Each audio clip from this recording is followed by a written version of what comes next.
Olá, senhores! Estamos chegando ao fim do nosso treinamento e esse módulo 6 nós falamos sobre prevenção e combate ao assédio sexual e outras, né? Então, outras o quê? Outras formas de violência no trabalho. Então, o assédio ele não é simplesmente ou somente o assédio sexual, ele é muito mais do que isso, né? Ele é muito mais abrangente. E o que nós vamos fazer aqui é falar sim um pouco sobre isso, é esclarecer esses pontos para que a gente não tenha dúvida a respeito disso, né? E as dúvidas sejam sanadas, inclusive em relação ao que diz a nova NR5, que em 2023 incluiu esse tema, a prevenção de assédio e outras formas de violência no trabalho. Então vamos dividir aqui a tela com vocês. O que nós fizemos aqui? Nós pegamos uma cartilha do Ministério do Trabalho, que é essa cartilha que vocês enxergam aqui, né? Vocês podem ver aqui do lado esquerdo, o meu lado esquerdo.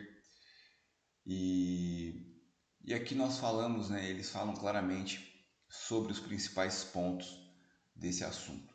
Então eu vou dividir com vocês aqui esses tópicos e nós vamos deixar essa cartilha à disposição de vocês para que vocês possam fazer o download dela na íntegra, inclusive se fizer sentido para vocês dividir isso com os colaboradores aí da sua empresa, colocar isso em um quadro de aviso, deixar claro o que é isso, né? Isso que essa prevenção ou combate ao assédio. Então ele começa aqui dizendo assim, ó: como prevenir e combater o assédio moral e sexual, discriminação e outras violências no trabalho? A ocorrência do assédio moral, sexual, discriminação e outras violências está fortemente relacionada às regras explícitas ou implícitas da empresa e como ela organiza o trabalho. Para prevenir o combate a essas situações, a empresa deve tomar uma série de medidas. Dentre tais medidas, a Lei 14.457 de 2021, aliás, 22. O que essa lei fala? Então eu vou pegar aqui os tópicos. Inclusão de regras de conduta a respeito do assédio sexual. Então nós temos que ter regras claras em relação ao assédio. Como que ele vai ser tratado dentro da empresa? As pessoas têm que ter informação em relação a isso. Então lá na integração, talvez já seja a melhor e a oportunidade ali para a gente já fazer uma introdução a respeito disso dentro da companhia. Claro que as empresas vão precisar criar um procedimento interno para lidar com esse assunto, então ter um fluxo para receber denúncia e ter sim um procedimento ali dizendo como que essas questões serão tratadas aqui dentro, quais são as regras que a empresa vai seguir para isso, porque é importante que todos entendam que existe essa preocupação, até mesmo para que de certa forma já consiga coibir de certa maneira esse tipo de conduta dentro da empresa. Então, uma das primeiras etapas é você ter um procedimento interno para isso. Então, não só a cartilha, mas um procedimento da empresa, objetivo, claro, mas também detalhado de como a empresa vai tratar isso, que é o próximo tópico que ela coloca aqui, né, a cartilha. Então, a fixação de procedimentos para recebimento e acompanhamento de denúncias, apuração dos fatos. Então, com toda certeza, a empresa vai precisar definir um time para isso. Esse time pode fazer, que pode ser sim a CIPA, pode ser o SESMIT, né, que é o Serviço Especializado em Medicina e Engenharia do Trabalho, né, o Tec Segurança e tudo mais, o engenheiro. Mas o que eu sugiro, aí agora sim eu estou dando uma opinião, até pelo que nós temos visto até aqui, são grupos sendo formados dentro da empresa. Então, esse grupo contém pessoas do RH, pessoas da área de segurança, pessoas da CIPA, assim, pessoas da área produtiva, do administrativo. Então é um grupo multidisciplinar trazendo a sua vivência a respeito disso, a sua experiência, o que já passou, o que não passou, e dando a sua opinião para construir algo em conjunto, para que essas pessoas tenham um sentimento de dono desse processo, desse procedimento que vai ser criado. Então temos que fazer o procedimento, não vejo outra alternativa para isso e a lei fala disso. Então, fixação de um procedimento para o recebimento e acompanhamento das denúncias, apuração de fatos e tudo mais. Então, é isso que ele trata aqui. Um responsável, né? E quais são as sanções administrativas que serão aplicadas, né, em casos de desrespeito dessa lei, essa regra, né, aliás, interna e lei, né? Não deixa de ser, na verdade a lei define que você tenha regras internas. Então é isso. Então, aqui criar esse procedimento. Inclusão de temas referentes à prevenção e ao combate ao assédio sexual e a outras formas de violência nas atividades, nas práticas da CIPA. Então, ter temas relacionados a isso, não somente falar de segurança do trabalho, não somente falar do acidente do trabalho, mas devemos falar também aqui sobre a questão do assédio. Então, por último aqui nessa primeira página, realização de no mínimo 12, realização de no mínimo a cada 12 meses, ações de capacitação, orientação, sensibilização de empregados e empregadas de todos os níveis hierárquicos da empresa sobre temas relacionados à violência, assédio, igualdade e diversidade no âmbito do trabalho, em formatos acessíveis, apropriados, que apresentem máxima efetividade de tais ações. Então são treinamentos que a empresa pode fornecer para esses trabalhadores, não só treinamentos, mas também comunicados, palestras. A gente já falou um pouco sobre isso, usar a CIPAT para essas esferas também, Semana Interna de Prevenção de Acidente, e por que não fazer uma CIPAT prevenindo o assédio? Mas isso não é prevenção de acidente? Mas o assédio ele pode causar uma doença do trabalho. Você pode ser afetada de forma emocional numa esfera que ela não consegue trabalhar, cara. Então a gente tem sim a oportunidade de atuar nisso. Gosto de deixar claro quando é a minha opinião, e eu estou dando uma opinião aqui, eu vejo que sim, a CIPAT pode tratar esse assunto e fazer uma semana interna de prevenção de acidentes e assédio e outras formas de violência no ambiente de trabalho, de combater esse assédio no ambiente de trabalho. Então, essa é a nossa interpretação. E aí, dando continuidade, a gente aqui fala sobre como reconhecer a violência, o assédio e a discriminação. Então, como reconhecer isso? Tá? Então, os métodos de violência, assédio e discriminação são variados, sendo comumente verificados comportamentos que implicam piora das condições de trabalho, isolamento e recusa de comunicação, atentado contra a dignidade por meio de violência verbal, física, sexual, por exemplo. Então, uma coisa que precisa ficar clara aqui é que a prevenção do assédio ela contribui também para as questões de doenças do trabalho e ela contribui inclusive para a questão de produtividade da companhia. Então, da mesma maneira que no passado a segurança do trabalho foi vista como um custo e hoje a gente sabe que a maioria das empresas enxergam sim a segurança do trabalho da forma correta, né, como um departamento que gera valor para a empresa, que inclusive traz retornos financeiros, uma vez que quando você tem menos acidentes, você paga inclusive menos impostos e claramente você não perde a sua força de trabalho, entre outras questões. Aqui, nesse tema que é relativamente novo, né, sendo incorporado pela área de segurança do trabalho, pela CIPA, eu acredito que no primeiro momento a empresa e até mesmo a área de segurança do trabalho pode ter enxergado isso, poxa, mas isso aqui não tem tanto a ver, mas tem sim, e pode contribuir para a gente minimizar acidentes e doenças do trabalho e também vai contribuir sim na produtividade. Né? O que ele está falando aqui é algo bastante claro, né? Uma pessoa que está sofrendo assédio, ela deixa de ser criativa, ela deixa de produzir quando ela poderia, ela fica intimidada e claro que ela vai render menos ali no seu horário de trabalho, no seu período de trabalho. Então, alguns exemplos aqui do assédio: isolar a vítima, retirar sua autonomia e ou lhe transmitir mais, não transmitir mais as informações úteis para a realização de tarefas ou impedir o acesso a instrumentos de trabalho, telefone, computador, internet, é começar a boicotar, né, esse trabalhador, né? Então esse primeiro item aqui, ó, que eu li agora, ele fala sobre isso. Retirar o trabalho que é de sua responsabilidade, né? Ou tratar de forma diferenciada, sem justificativa legal, dar tarefas incompatíveis com sua saúde, tá? Então, assim, forçar a barra, né? A gente consegue olhar para isso e ler isso e daí enxergar isso acontecendo no ambiente de trabalho, até mesmo porque você lendo aqui é capaz que você se recorde de situações e cenários onde você passou por isso ou até mesmo onde você viu alguém passando por isso. Eu me recordo, dando um treinamento aqui recente e falando sobre essa questão do assédio, Eu me lembro de uma empresa que eu trabalhei poucos meses lá, acho que 2 meses ou 4 meses, eu não sei, faz muitos anos isso. E eu fui pedir demissão porque recebi uma proposta de uma outra empresa e quando fui pedir demissão, entrei no RH, a pessoa responsável, ela falou para mim, não, você não pode pedir demissão. Eu entendo isso claramente como uma forma de assédio, porque uma pessoa menos instruída, ela às vezes acredita nisso, de repente perde até uma oportunidade, fala, eu não vou poder sair e tal, que a empresa falou que eu não posso sair agora. E eu creio que ele falava isso porque estava no período do dissídio, né? E não quero entrar aqui nos méritos disso, mas eu quero só te dar um exemplo porque eu refletindo sobre isso, percebi que eu mesmo já passei por um provável assédio ali. E eu tenho outros casos que eu me lembrei, lendo, estudando sobre isso, desde quando isso passou a fazer parte agora, né, da nossa área, né, da área de segurança do trabalho. Eu, como engenheiro de segurança do trabalho, entendo que eu tenho que estar atualizado e por dentro desse assunto.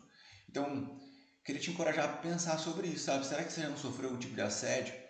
E isso é bom porque nos ajuda a ter exemplos. Bom nesse sentido, olhar para o passado e falar, poxa vida, se fosse hoje eu não iria tolerar isso como tolerei no passado, achando que estava tudo bem, porque não está. Então, é importante isso, é importante também a gente diferenciar o que é assédio, o que não é assédio. O assédio ele se torna repetitivo, uma das características dele é repetitivo.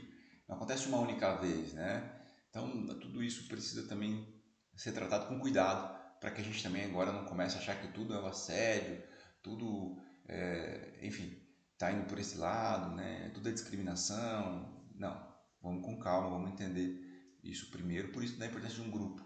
Eu creio que um grupo pode avaliar isso melhor, né, quando ele receber essa informação. Pressionar para que não faça valer seus direitos, né, por exemplo, de férias, hora extra, prêmios, ou impedir que seja promovido, ou realizar revistas íntimas, interpretá-la constantemente ou desacreditá-la diante de colegas, superiores, subordinados, ou espalhar rumores a seu respeito, né, a famosa fofoca, né, então muito bom, né, porque a gente sabe que infelizmente isso é uma coisa comum no ambiente de trabalho. Seria muito bom se de forma individual cada um cuidasse da sua própria vida, do seu próprio trabalho, não ficar assim falando da vida do outro. E não quero entrar também aqui muito nesse mérito, mas algo que eu aprendi e eu creio que faz sentido a gente compartilhar é que se alguém fala pra você mal de uma outra pessoa, provavelmente quando você não estiver por perto ela vai falar mal de você também. Então, nós também temos uma oportunidade de cortar isso. A pessoa chegou para falar de uma outra pessoa e falou assim: desculpa, mas o assunto é sobre o quê? É fulano? Então assim, ó, fala com ele, né? Fala com ele. Eu não tenho controle sobre ele. Tenho controle sobre os meus atos. Então se você tem um problema com ele, acho que você tem que falar com ele para você saber do que aconteceu. Então a gente também já ia evitando isso, né? Por outro lado, tá pronto para ouvir quando alguém for falar sobre o assédio ou a discriminação. Poxa, eu passei por uma situação e aí sim a gente com sabedoria fala, não, peraí, isso aqui não é uma fofoca, isso aqui é um fato. Tá, me explica o que aconteceu. E também a gente poder ser, talvez, o orientador para essa pessoa, dando diretrizes de como ela deve se comportar a partir dali, dentro do procedimento da companhia. Então, por isso que tem que ter o procedimento. Então, a pessoa chegou, relatou para você que ela passou por uma discriminação, por um assédio, por uma violência, então você fala assim, ó, é o seguinte, tem uma comunicação interna aqui que você acessa, é por aqui, ó, aqui está na intranet, aqui tem de forma física, você preenche esse papelzinho, coloca aqui de forma anônima, inclusive se você quiser. Então você explica para a pessoa esse fluxo para que ela possa receber ajuda. Então isso é importantíssimo. A CIPA precisa com certeza estar por dentro disso. Ainda sobre, né, exemplos do assédio, recusar todo o contato com ela, né, ou com a pessoa, né, no caso, mesmo o visual, ignorar sua presença, dirigindo-se apenas às outras, dirigindo-se apenas para outras e proibir os colegas de conversar. Então, às vezes você é o gestor de uma área, chega lá e fala para o seu departamento, fala, não quero ninguém conversando com fulano, você acabou de cometer uma discriminação. Então, cuidado com isso. Fazer gestos, né, de desprezo, pô, sabe, aquela cara de, esse cara aí, pô, cuidado com isso. Atribuir problemas psicológicos, criticar sua vida privada, né, poxa, isso é muito comum de ver, a gente tem que tomar muito cuidado, né. Pô, esse cara deve ser débil, meu, que isso, é o que ele falou. Então, são coisas que a gente vai ter que tomar mais cuidado daqui pra frente, e que faz muito sentido. Às vezes a gente acha que tá falando da boca pra fora, mas a pessoa se ofende com aquilo, e aí, imagina que aquilo começa a se repetir. Toda vez que a pessoa fala uma coisa, fala, mas esse cara aí também, meu, putz. É aí que está o problema, a repetição. E a gente vai criando, né, um ambiente ruim. Daqui a pouco a pessoa nem quer mais participar de reunião, não quer mais dar a opinião dela, porque sempre que ela fala, né? Então é tomar um cuidado grande nesse sentido, fazer ali, na medida que tiver que conversar com a pessoa, fazer o feedback de forma individual, jamais falar na frente das pessoas, né? Eu aprendi algo sobre liderança, que critique no individual e elogie no grupo. Então e aí, mas a crítica é construtiva, é disso que eu estou falando, justamente. Então você chama a pessoa e fala, deixa eu dar um conselho aqui, aconteceu assim, não é legal por esse caminho. Isso no individual, mas quando a pessoa for assertiva, aí no todo, pô, massa, né? Muito bom aí a sua ação, parabéns por isso. A gente está precisando de gente que tenha essa pegada que você tem, então que sirva de exemplo aí para a galera, muito legal, parabéns por isso. É nesse sentido. Então, atribuir tarefas humilhantes, injuriá-la com termos obscenos e degradantes, acho que eu tinha falado isso, né? Ameaça com violência física, invadir sua vida privada e muitas outras coisas que a gente poderia continuar incluindo aqui. Um ponto muito importante é o que está aqui nessa parte de baixo. A atenção, pequenos atritos, tensões e diferença de ideias não são necessariamente abuso e humilhação. Para que seja considerado assédio, as regras devem ocorrer. Perdão. Para que seja considerado assédio, as agressões devem ocorrer de forma repetida e durante um determinado tempo. Mas lembre-se de que qualquer forma de violência, ainda que de maneira isolada, é proibido. Então é óbvio que nós estamos falando aqui de uma pessoa agredir a outra fisicamente, né? Mas nós estamos falando daquela agressão verbal e às vezes até não verbal. É o deboche, né? Aquela cara de deboche. Então isso repetitivamente caracteriza que sim, é uma questão de abuso, de agressão, de assédio e tudo mais. Muito bem. Qual deve ser a conduta frente à violência, assédio e discriminação, né? Então aqui, basicamente está sendo falado sobre a necessidade, a importância desse assédio ser conhecido por esse comitê que cuida desse assunto dentro da empresa. Então, uma CIPA é uma das áreas que pode receber, é um dos canais para que seja feita essa denúncia. O SESBIT também, como eu comentei com vocês, o RH e de repente outros canais que a companhia criou, de repente uma área de compliance, e isso depende muito de uma empresa para outra, por isso que eu vou reforçar. Precisa ter um procedimento. A norma ela fala sobre um procedimento, ela fala sobre esse tema ser abordado minimamente uma vez ao ano, a cada 12 meses.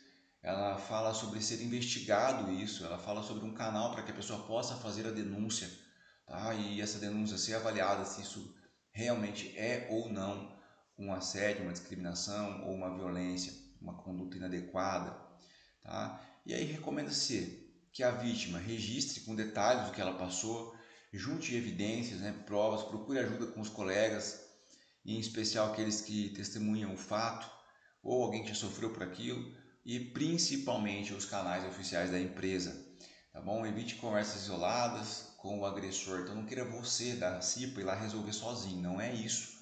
Não é isso aí, tá? É em conjunto, em grupo, para que seja tomada a melhor decisão possível.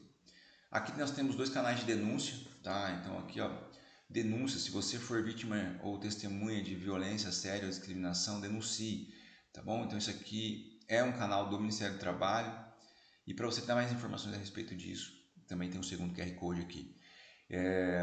Eu creio que esse QR Code que está na sua tela aí, fique difícil de você conseguir ler ele aí com o teu telefone celular, seu smartphone. Por esse motivo, nós vamos colocar essa apostila como anexo dentro deste módulo para que você possa fazer um download e aí ter acesso a esses QR Codes e até mesmo distribuir isso dentro da empresa, o que eu recomendo fortemente. Tá bom? É isso. Esse módulo a gente termina por aqui e eu espero que você tenha compreendido, que você tenha entendido o valor desse assunto e a importância de a gente tratar ele. Obrigado aí novamente pela sua paciência e eu te vejo no último módulo ou numa última videoaula que eu vou gravar ainda para esse treinamento, para fazer algumas considerações finais. Até lá!